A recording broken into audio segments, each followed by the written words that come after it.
Muy buenas tardes. Para mí, hoy como todas las veces, es un gran privilegio el poder estar compartiendo con ustedes uno de los estudios más que como siempre lo venimos haciendo a través de los años. Hoy quiero entrar en uno de los temas muy importantes que tienen que ver con la iglesia. La iglesia es la empresa más importante del mundo cuyo dueño es Dios. El Nuevo Testamento es una autoridad escritural muy definida y seria en este particular, y por eso hoy tomamos uno de los pasajes más definidos y de mayor autoridad para determinar lo que concierne a la iglesia. En el Evangelio según San Mateo, en su capítulo 16, versículo 18 y 19, solo estos dos versículos tomaremos para estudiar en esta tarde y que el Señor nos ayude. Voy a leer, dice la palabra de Dios: y yo también te digo que tú eres Pedro, y sobre esta roca edificaré mi iglesia, y las puertas del Hades no prevalecerán contra ella. Y a ti te daré las llaves del reino de los cielos, y todo lo que atares en la tierra será atado en los cielos, y todo lo que desatares en la tierra será desatado en los cielos. El tema que vamos a abordar en esta ocasión lo he titulado El perfil de la iglesia. Está claro que metiéndonos al campo de la eclesiología existen muchos y muy variados temas que son de gran interés para el pueblo cristiano. En el perfil de la iglesia hoy quiero tocar a lo menos 4 puntos importantes, que a saber son: 1, solidez; 2, el trabajo definido; 3, poder para 3 funciones elementales; y 4, la toma de decisiones. Cabe mencionar en este pasaje es Jesús personalmente quien está hablando, dando una cátedra acerca del fundamento y desarrollo de la iglesia a sus discípulos. En este tiempo en el cual nosotros estamos viviendo, es un tiempo muy difícil, que estamos viviendo un tiempo de gran controversia y apostasía. Para eso es necesario que nosotros hoy, como siervos de Dios y como iglesia de parte de Dios que somos, deberíamos fijar toda nuestra atención hacia las Sagradas Escrituras, que es a lo que Dios llama iglesia y que es lo que nosotros estamos contemplando como iglesia. Comenzamos con el punto número 1, solidez. Dice el Señor Jesucristo, hablando de su fundamento y de su construcción, dice: sobre esta roca. El fundamento de la iglesia está sobre la roca que es Cristo Jesús. Algunas teorías marcan que es Pedro el fundamento de la iglesia, y otros la doctrina apostólica, y otros la doctrina profética. Pero aquí el texto enfáticamente está diciendo que el fundamento de la iglesia es la misma persona de Cristo. El mismo texto da fuertes evidencias para creer que no hay otro fundamento, tal como lo retoma el apóstol Pablo, diciendo que Cristo es el fundamento de la iglesia. La iglesia, pues, debe tener una característica distintiva, que es solidez. Hoy, lamentablemente, tenemos un fuerte problema donde lo que nosotros consideramos como iglesia es una iglesia carente de solidez en su aspecto doctrinal y en su desarrollo mismo. La voluntad de Dios no es que tengamos una iglesia endeble. La voluntad de Dios es que la iglesia del Señor sea algo sólido, como una roca inconmovible. También cuando estamos hablando del fundamento de la iglesia, estamos refiriéndonos al aspecto doctrinal. La iglesia del Señor Jesucristo debe contar con una doctrina. La doctrina del Señor Jesucristo no se presta a ninguna negociación de ninguna índole. No está sujeta al tiempo ni a las circunstancias. Dios dice, Dios habló y su palabra no será revocada, y así serán cuantos en Él confían. Es por eso que la doctrina de la iglesia del Señor debe ser una doctrina que no entre en negociación con los múltiples acciones que el mundo está trayendo en este tiempo. La iglesia del Señor es una iglesia que, al igual la iglesia de Jerusalén, en Hechos capítulo 2, versículos 41, dice que era una iglesia perseverante en la doctrina de los apóstoles. La iglesia del Señor Jesucristo en este tiempo debe perseverar en esas sagradas enseñanzas que fueron plasmadas desde antes, desde la fundación del mundo y expresadas tanto en el Antiguo como en el Nuevo Testamento. Bien, la construcción de la iglesia, esto es algo muy importante. El apóstol Pedro reconoce que Jesús le dio una palabra profética. Y en 1 de Pedro, capítulo 2, versículos 4 al 6, nosotros encontramos que el mismo apóstol está dando testimonio, práctica y enfáticamente, diciendo: también vosotros como piedras vivas sed edificados sobre el fundamento que es Cristo Jesús. Bien, lamentablemente en este tiempo el ser humano está enfocado a muchas otras situaciones que ha dejado a un lado prácticamente lo que es el consejo de Dios. Dios está construyendo, está edificando su iglesia con cristianos que sean sólidos. Cuando estamos hablando de un cristianismo que tiene solidez, estamos hablando de personas que viven bajo principios y que tienen convicciones definidas. La definición en los principios es muy importante. La Biblia presenta que Dios es un Dios exigente, que las normas de Dios son exigentes. El hecho que nosotros estamos viviendo dentro de la gracia, en ninguna manera esto significa que Dios haya cambiado de parecer o que sea un poco más tolerante en este tiempo que como lo fue en el Antiguo Testamento. Dios requiere a creyentes tan sólidos como una roca. Por eso Jesús le profetizó a Simón, hijo de Jonás, que dejaría de ser una hoja suelta, arrastrada por el viento, y tendría prácticamente que convertirse así como una roca sólida. Si una persona es de doble ánimo, si una persona es carente de esa solidez, no va a funcionar, ni siquiera será tomada en cuenta como parte de la iglesia del Señor. En el punto número 2, después de hablar de solidez, entramos a algo muy importante: trabajo definido. Notemos bien que Jesús dice: sobre esta roca edificaré mi iglesia. Cabe mencionar que no es el hombre quien está edificando la iglesia del Señor, es Jesús quien está edificando a su iglesia a través de ministerios, de acuerdo a Efesios 4, 11, 12 en adelante. Dice: y él mismo constituyó a unos apóstoles, a otros profetas, a otros evangelistas, a otros pastores y maestros. El versículo 12, para la edificación del cuerpo de Cristo.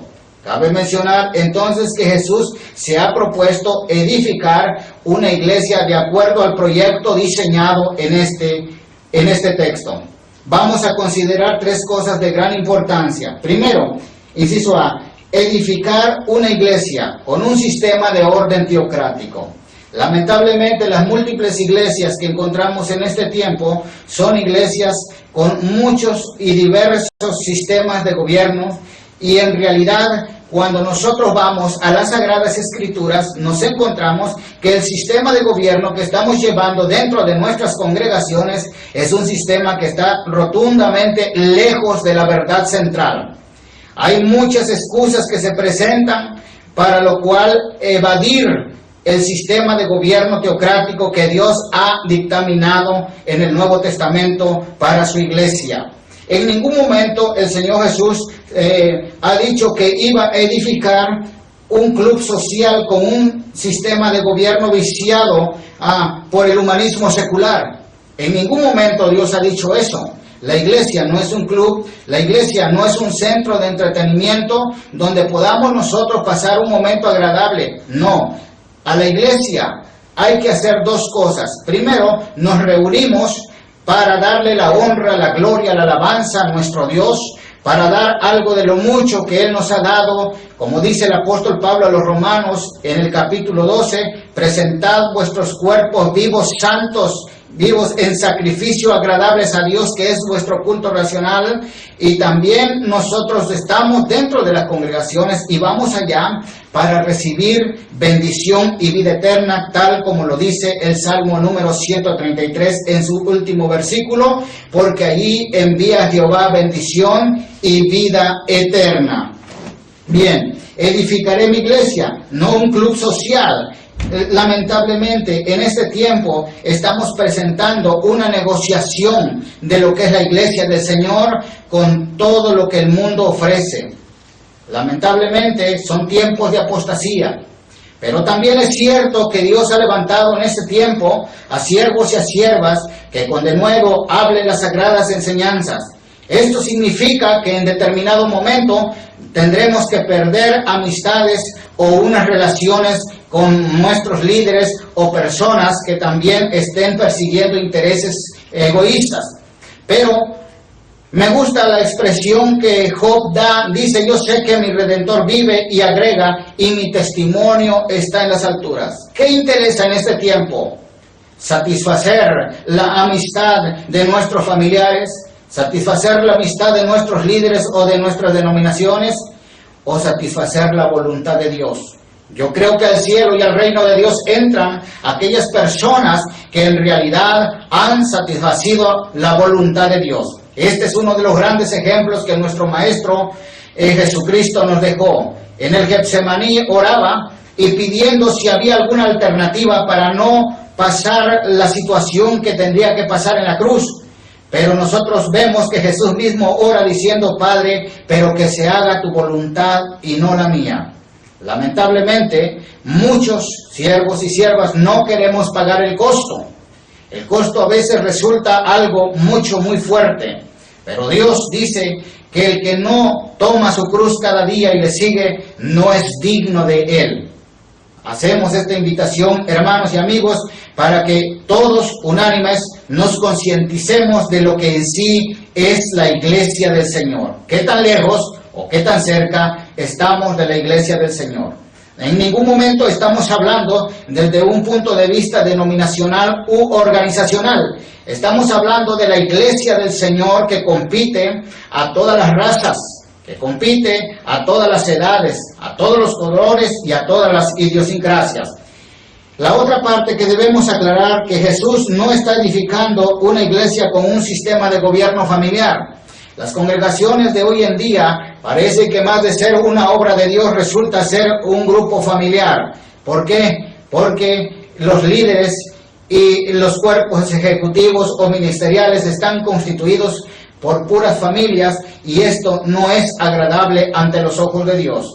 En primer lugar, la iglesia la está edificando el Señor Jesucristo. En segundo lugar, la iglesia es gobernada por Dios por medio de su Espíritu Santo a través de ministerios. ¿Qué tan lejos o qué tan cerca estamos de esta verdad? Es muy importante que hoy nosotros analicemos esta situación. Para nosotros es muy conveniente porque estamos viviendo en tiempos difíciles. Los últimos tiempos en los cuales es necesario volvernos a Dios. Es necesario estar dentro de la presencia de Dios. Es necesario vivir dentro de la voluntad de Dios y estar dentro del proyecto de Dios en el plano correcto. Número 3. También Jesucristo ha prometido poder para 3 funciones. Y dice: y las puertas del infierno o del Hades no prevalecerán en contra de la iglesia. Es bien cierto que las fuerzas del mal en ningún momento podrán dañar la iglesia del Señor, porque la iglesia del Señor está fundamentada sobre la misma persona de Jesucristo. Aquí hay 3 funciones prácticas que la iglesia debe desarrollar. Primero, la iglesia debe estar a la expectativa. No es el tiempo para que la iglesia esté en una actitud durmiente. No es el tiempo para que la iglesia esté perdiendo el tiempo con todo lo que el materialismo está prácticamente ofreciendo. Los ojos de la iglesia del Señor deben estar bien puestos en Cristo, porque el momento glorioso de su venida no tardará, está a las puertas. Si nosotros vemos por todos los medios masivos de la comunicación y nos enteramos de la situación que el mundo está viviendo, nosotros podemos entender que estamos no solamente en un tiempo de apostasía, sino que también estamos en un tiempo de inseguridad y en un tiempo de decadencia económica y de salud, no digamos. ¿Por qué? Porque nuestras condiciones en este tiempo de pecado ha sido tan grande, que los alcances del pecado han estado tan terribles, que nos han estado afectando de una manera tremenda. Y esto muchas veces, déjeme decirle, amado hermano, hermana, que me escucha en esta hora, fíjese nada más que han captado nuestra atención y han desviado nuestra atención para no estar al tanto de los acontecimientos que Jesús hizo en la palabra para que nosotros viviésemos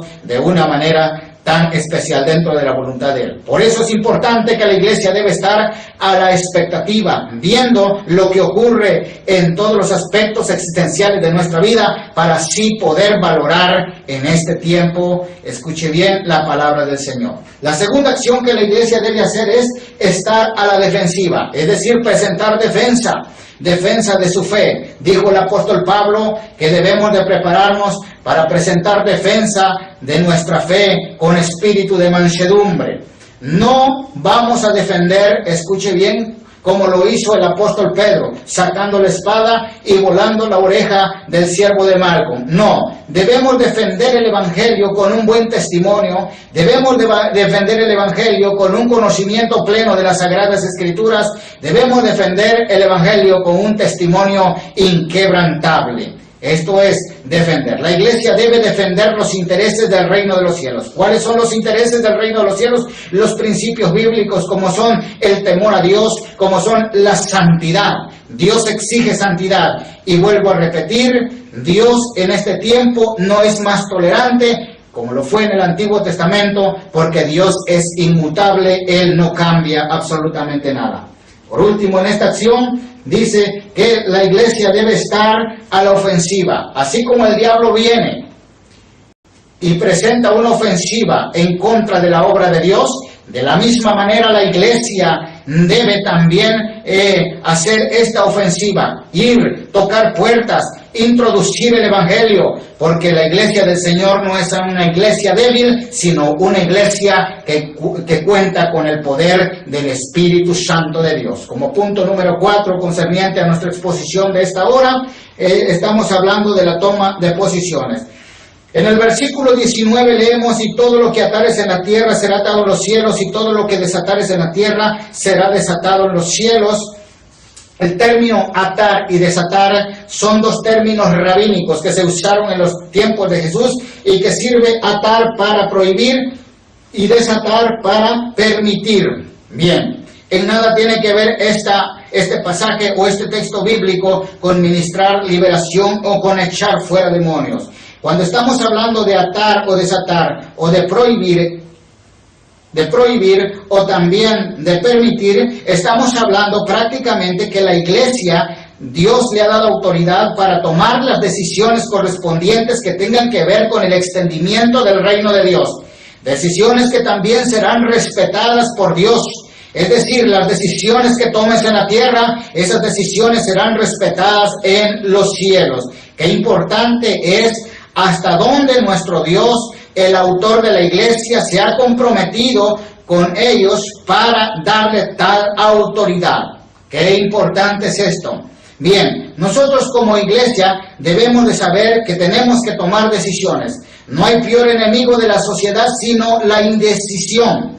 Si usted es un miembro de la iglesia, pero está en una situación difícil, usted está en una situación de pecado, es necesario que usted tome una decisión. La muerte es sorpresiva, en ningún momento le va a avisar que va a venir por usted o que va a tener esa cita con ella. Si así lo supiésemos, entonces estaríamos hablando de otra manera, pero la muerte es sorpresiva. Y siempre he dicho, hay dos razones importantes por las cuales debemos estar preparados. Primero, porque no sabemos cuándo vamos a morir, y segundo, porque no sabemos cuándo Cristo va a venir.